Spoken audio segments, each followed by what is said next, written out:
अस्सलाम वालेकुम दोस्तों, कैसे हो सब। उम्मीद करता हूँ सब ठीक ठाक होंगे। तो आज आपको बडियाना मंडी के खसूसी जो गायों के रेट आपको बताएंगे, क्योंकि दोस्तों ने जो है ना मैसेज किया है कि आप गायों की वीडियो बनाएं। तो इंशाल्लाह आज आपको खसूसी तौर पे हमारे भाई हैं कुवैत से, उन्होंने हमसे रब्ता किया, तो उनकी जो है ना आज गायें दिखाएंगे। उन्होंने बोला कि गायों की वीडियो बनाएं, तो आज इंशाल्लाह उनकी फरमाइश पे गायों की वीडियो बना रहे हैं।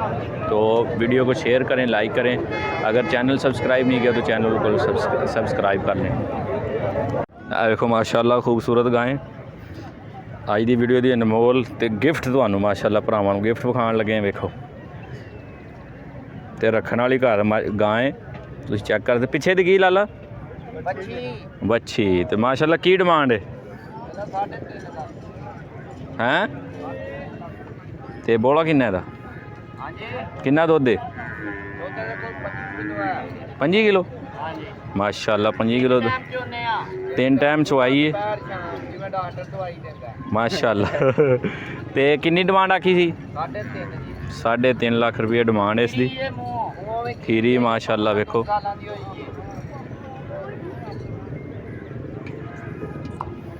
तो राबता नंबर दस दियो अपना 0334 047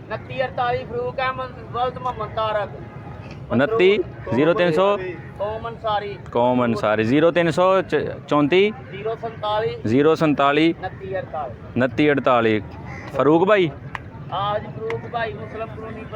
माशाल्लाह पसरूर शहर दे विचों मुस्लिम कलोनी फरूक भाई दे नाल तुसीं राबता कर सकते हो। माशाल्लाह रखने वाली गायें ते जेह्ड़े यार ने कुवैतों मैसेज किया उहदे वास्ते गिफ्ट तोहफा है।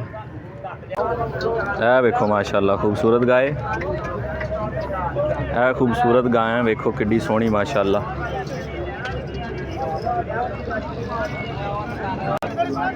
वेखो माशाल्लाह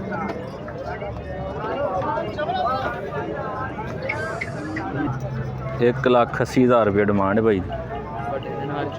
तो दुध किन्ने दा कल दी सूई बोला किन्ना बोला इत्थे 8-9 किलो बोला माशाल्लाह।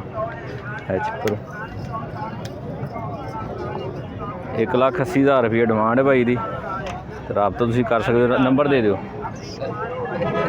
नंबर की जे 0322 74 29 104 भाई का नाम की अपना पिछे कट्टी बच्छी माशाल्लाह रात की सूई। तो 9 सेर जो बोरा दस रहे हैं। राबता नंबर तुसीं दस दिता है, तुसीं राबता जो ना भाई ना कर लो। वेखो माशाल्लाह खूबसूरत गायें। की डिमांड बाबा जी की डिमांड कर दे दी 1,20,000 माशाल्लाह। तो किधर ने सोई है ओए होए होए किन्ना दे थले बोला दुध किन्ना दे थले दुध 9 किलो 2 टाइम का 1,20,000 रुपये डिमांड। नंबर दसो अपना नंबर तो इन्हें राबता नहीं है। 1,20,000 रुपये जो डिमांड है भाई दी। पिछे की बच्ची पिछे बच्ची माशाल्लाह माशाल्लाह। वेखो माशाल्लाह खूबसूरत गाय। तो यदा रेट भी तुहानूं दसने माशाल्लाह खूबसूरत गाय। वेखो भाई उन्होंने फरमाइश थी कि तुसीं जिहड़ा ना वलैती कोई गावां विखाओ। तो वेखो की डिमांड बाबा जी डिमांड की जे 1,15,000 रुपये डिमांड। तो राबता नंबर है फोन शोन 1,15,000 रुपये गाय की डिमांड। राबता कोई नहीं इन्हां दा।